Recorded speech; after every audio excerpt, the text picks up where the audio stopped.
Syro Malabar സഭയുടെ പുതിയ arch ബിഷപ്പായി Rafale തട്ടിലിനെ പ്രഖ്യാപിച്ചു. സിറോ മലബാർ സഭയുടെ 4ാമത്തെ ആർച്ച് ബിഷപ്പാണ്. ദൈവാനുഗ്രഹം പോലെ കടമ നിർവഹിക്കാൻ പരിശ്രമിക്കും. മെത്രാൻ സ്വകാര്യ സ്വത്തല്ല, പൊതുസ്വത്താണെന്ന് പുതിയ ആർച്ച് ബിഷപ്പ് മാർ റാഫേൽ തട്ടിൽ പ്രതികരിച്ചു. മാർ റാഫേൽ തട്ടിൽ സഭ അധ്യക്ഷൻ എന്ന നിലയിൽ യോഗ്യനാണെന്നും അദ്ദേഹത്തോടൊപ്പം സഭയുണ്ടാകുമെന്നും മാർ ജോർജ് ആലഞ്ചേരിയും പ്രതികരിച്ചു.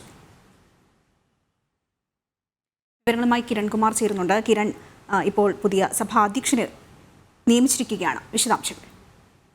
അതിന് അല്പസമയം മുമ്പാണ് സീറോ മലബാർ സഭയുടെ പുതിയ ആർച്ച് ബിഷപ്പിനെ സംബന്ധിച്ചുള്ള പ്രഖ്യാപനം സഭാസ്ഥാനത്ത് നടന്നത്. പുതിയ ആർച്ച് ബിഷപ്പായിട്ട് മാർ റാഫേൽ തട്ടിലിനെയാണ് പ്രഖ്യാപിച്ചിരിക്കുന്നത്. നേരത്തെ ഈ തെരഞ്ഞെടുപ്പ് പ്രക്രിയ, അതായത് ഈ പുതിയ ആർച്ച് ബിഷപ്പിനെ തെരഞ്ഞെടുപ്പുമായി ബന്ധപ്പെട്ടുള്ള പ്രക്രിയകളെല്ലാം തന്നെ പൂർത്തീകരിച്ച് ഇത് വത്തിക്കാന്റെ അനുമതിക്കായിട്ട് അയച്ചിരുന്നു. ഇത് കൂടി ലഭിച്ച സാഹചര്യത്തിലാണ് ഏതായാലും ഈ ഒരു പ്രഖ്യാപനം ഇന്ന് സഭാസ്ഥാനത്ത് നടന്നിരിക്കുന്നത്.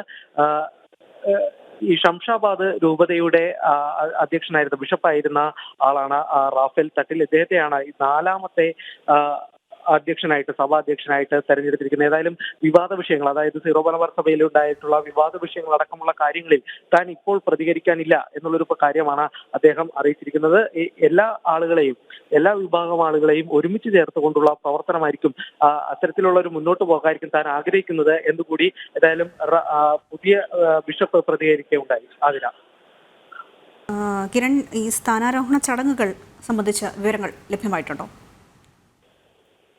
ഈ സ്ഥാനാരോഹണ ചടങ്ങ് മറ്റ് ഔദ്യോഗികമായിട്ടുള്ള ചടങ്ങുകളെല്ലാം തന്നെ നാളെ ആയിരിക്കും നടക്കുക. നാളെ 2:30 സഭാസ്ഥാനത്ത് വെച്ചായിരിക്കും ഏതായാലും ചടങ്ങുണ്ടാവുക. നേരത്തെ ഈ തെരഞ്ഞെടുപ്പ് അടക്കമുള്ള പ്രക്രിയ കഴിഞ്ഞതിനുള്ള ശേഷമുള്ള പ്രഖ്യാപനമാണ് ഇന്ന് നടന്നത്. ഇന്ന് സഭാസ്ഥാനത്ത് മുൻ അധ്യക്ഷനായിട്ടുള്ള കർദിനാൾ മാർ ജോർജ് ആലഞ്ചേരി അടക്കമുള്ള ആളുകൾ ഉണ്ടായിരുന്നു. അദ്ദേഹമാണ് ഈ പുതിയ അധ്യക്ഷൻ ആരാണ് എന്നത് സംബന്ധിച്ചുള്ളൊരു കാര്യങ്ങൾ വ്യക്തമാക്കിയത്.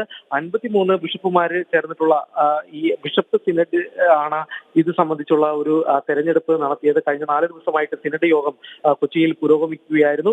ഇതിനുശേഷം ഈ വോട്ടെടുപ്പ് നടക്കുകയും പിന്നീട് ഈ നാമനിർദ്ദേശം ഉണ്ടാകുന്നത് വത്തിക്കാനിന് അറിയിച്ചിരുന്നു. വത്തിക്കാന്റെ കൂടി അനുമതി ലഭിച്ച ഒരു സാഹചര്യത്തിലാണ് പുതിയൊരു പ്രഖ്യാപനം ഇപ്പോൾ നടന്നിരിക്കുന്നത്. ഏതായാലും ഈ സ്ഥാനാരോഹണ ചടങ്ങ് അത് നാളെ 2:30 സഭാ ആസ്ഥാനത്ത് വെച്ചായിരിക്കും നടക്കുക.